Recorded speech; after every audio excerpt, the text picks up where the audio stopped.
Bismillahirrahmanirrahim. Assalamualaikum warahmatullahi wabarakatuh. Innal hamdalillah nahmaduhu wa nasta'inuhu wa nastaghfiruh wa na'udzu billahi min shururi anfusina wa min sayyiati a'malina. Man yahdihillahu fala mudilla lahu wa man yudlil fala hadiya lahu. Asyhadu an la ilaha illallah wahdahu la syarika lah wa asyhadu anna Muhammadan 'abduhu wa rasuluhu la nabiyya ba'dahu amma ba'd. Ikhwati fillah rahimani wa rahimakumullah. Pada pertemuan kali ini insyaallah kita akan melanjutkan pembahasan pada kitab Sirah Nabawiyah dengan materi Hadmu Amr bin Al-As radhiyallahu anhu sanama su'a. Amr bin As menghancurkan berhala su'a. Seperti yang kita ketahui bersama, ikhwati fillah, jadi setelah peristiwa Fathu Makkah yang terjadi pada bulan Ramadan tahun ke-8 dari Hijriah, Nabi Shallallahu Alaihi Wasallam banyak melakukan atau memfokuskan kegiatannya pada saat itu untuk bagaimana menghancurkan atau membersihkan sisa-sisa peninggalan dari orang-orang jahiliyah, termasuk orang-orang Quraisy.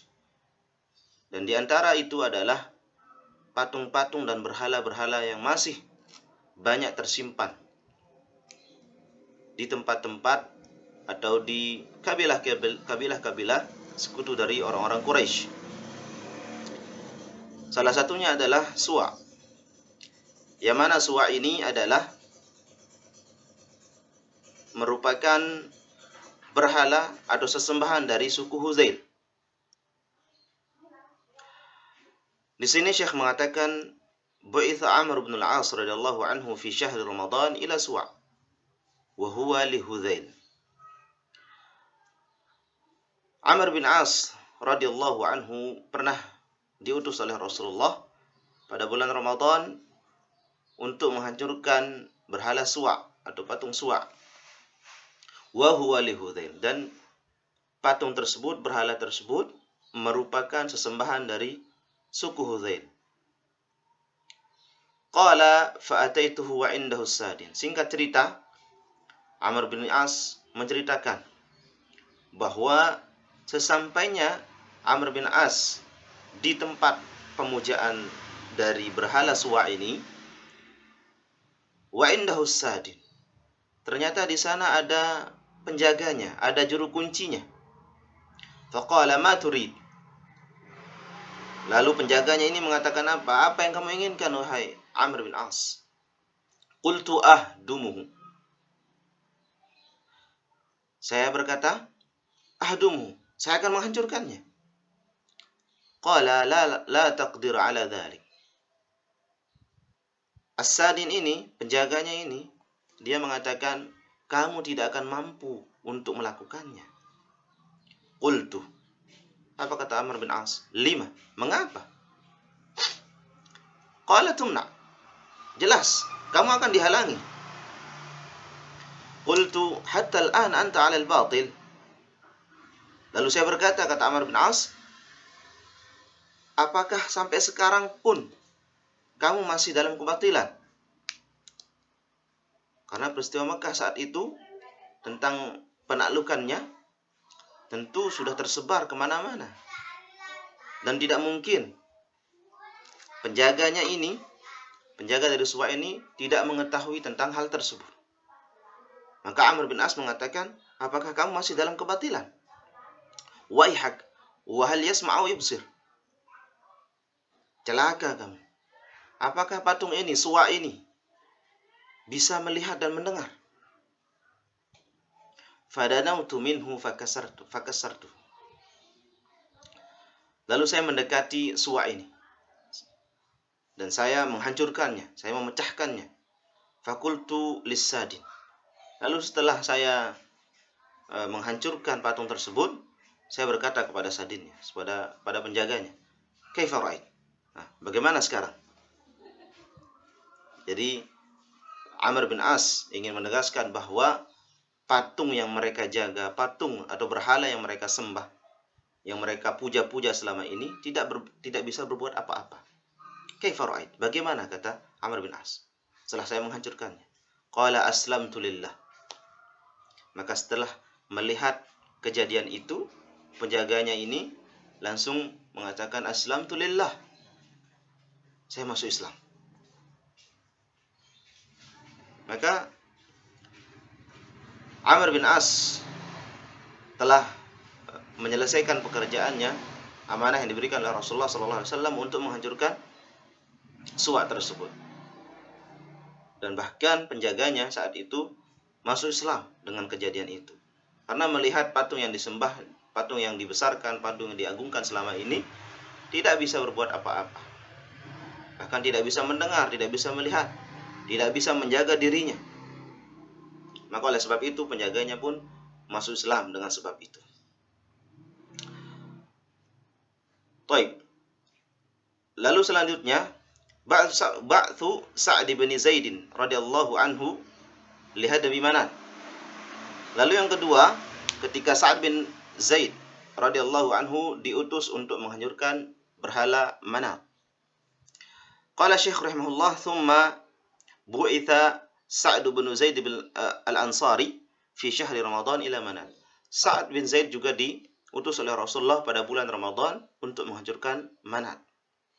Jadi semua berhala-berhala yang masih tersisa itu dihancurkan oleh para sahabat-sahabat yang diutus oleh Rasulullah SAW. Fa kharaja fi 20 farisan. Beliau keluar dengan membawa pasukan sebanyak 20 orang berkuda. Hatta intaha ilaiha wa indaha sadinuha. Lalu ketika saya sampai di tempat tersebut, di tempat Manat, jadi Manat ini dulu juga merupakan sesembahan dari suku Aus dan Khazraj dan suku Ghassan. Lalu ketika sampai di sana juga ada juru kuncinya, penjaganya. Faqala, apa kata Sa'd bin Zaid? Apa kata penjaganya, afwan? Ma turid? Apa yang kamu inginkan? Qala hadmaha. Saya ingin menghancurkannya. Qala anta wa dhak. Itu urusanmu. Ya silahkan. Jadi seakan-akan penjaganya ini tidak ingin melawan, tidak ingin menghalangi Sa'd bin Zaid. Ya karena membawa pasukan banyak, berkuda. Mungkin saat itu penjaganya sedikit agak ketakutan dengan Sa'd bin Zaid dengan pasukannya. Fa'aqbala Sa'd yamshi ilaiha. Lalu Sa'd pun menuju berhala tersebut. Fakharajat ilaihi imra'atun sauda'un 'ariyatun tha'iratur ra's. Tiba-tiba keluar seorang wanita yang berkulit hitam dengan rambut yang kusut. Tad'u bil wail wa tadribu sadraha. Dia berkata yang tidak baik, mengeluarkan kata-kata atau sumpah serapah kepada Sa'd dan yang lainnya. Wa tadribu sadraha, dan sambil memukul dadanya. Seakan-akan dia menantang, dia akan menghalangi apa yang akan dilakukan oleh Sa'd dengan pasukannya. Faqala laha Sa'din. Lalu penjaganya ini berkata apa kepada wanita tersebut? Manat. Patung Manat. Ya Tuhan kami. Dunaki ba'da usatik.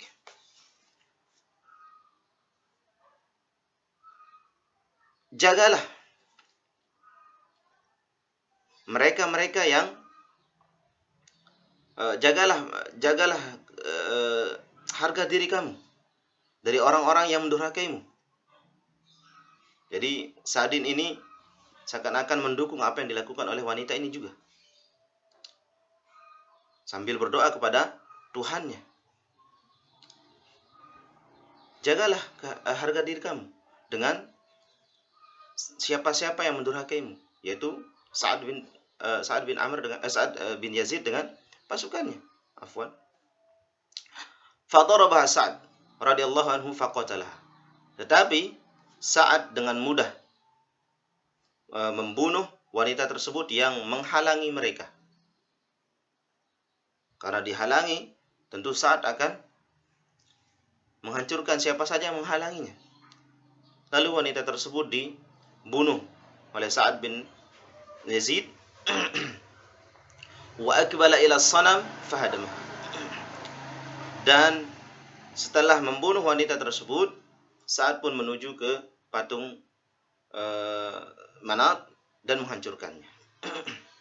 Maka tidak ada yang bisa menghalangi kaum muslimin saat itu. Setelah Fathu Makkah, mereka semua tidak punya kekuatan. Orang-orang yang memusuhi Islam, orang-orang yang tidak ingin dengan kedatangan Islam saat itu, mereka semua tidak punya kekuatan. Mereka semua seperti minoritas, tidak punya kekuatan lagi.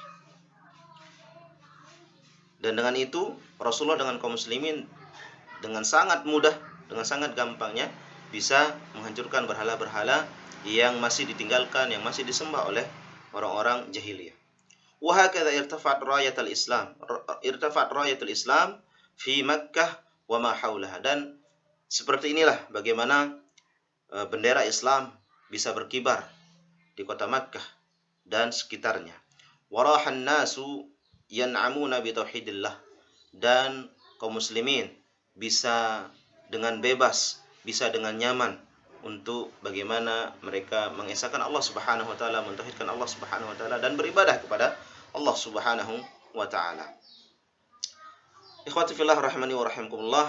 Jadi ini sedikit cerita ringkas bagaimana Rasulullah dengan kaum muslimin bisa membersihkan kota Makkah dan sekitarnya dari berhala-berhala yang selama ini mereka agung-agungkan. Hadza wallahu taala a'la wa a'lam. Subhanakallahumma wa bihamdika asyhadu an la ilaha illa anta astaghfiruka wa atubu ilaik. Assalamu alaikum warahmatullahi wabarakatuh.